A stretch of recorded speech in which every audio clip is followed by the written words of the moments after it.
Assalamu alaikum, haman taşıp alayın. Asgar dostum aman bu senin çayın tabayın. Çaştık kezden ırdaymın da can tilim basıp sınbaymın. Çekelip tırıvırdaymun, çeçeğin tandap sındaymun. Apaktan jempir giyingen, ağında senin bilingen.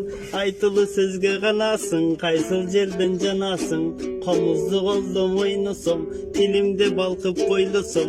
Menin aytkan sözüme sen gönüp dağı kaybasam. Haysı kızdı siyesin, kalp vece çındı cüresin. Kanatındı baylaysın, kız çok dep kempirdi sen paylaysın. Gezekti koyup aldıma, oturup munday canaşa. Astafirallah deyit komunun ar, akındık sözge caraşa. İman girip kalıptır, insaf derip kalıptır. Gıylap men da tögöyün, ırыстың aldın hıntımak. Çaçıra baymışınday çok ucursu gırkırap.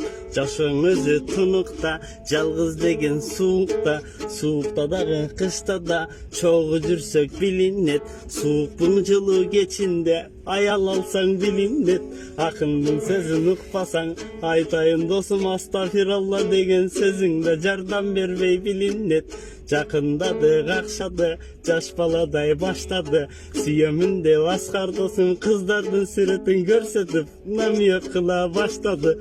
Ayşe tema haytpadın, Ayşenemen haytpadın. Alыс kız al dep sen jüresin, kanday kızdı siyesin. Kadırla urmattap jüresin da görsetpeymin tip gülesin. Ayaşka kanday kayakta desem a dostum kokuy geçirip koy astafirallah dep dayıma. Aldım da sen jüresin. Namaz okup jürbedin, jaştıkta mintip gülbedin. Men ırdasam dosum da toğatpay gülüp jürgenin. Alakandı çappadın, astafirallah dep kaçpadın. Aytılı sözden kakşadımdan, akından sen kaçpagın. Kolumda var komuzum, koltuğuma girbegin. Koltuğum zanip bilesin, komuzga dilin kiresin.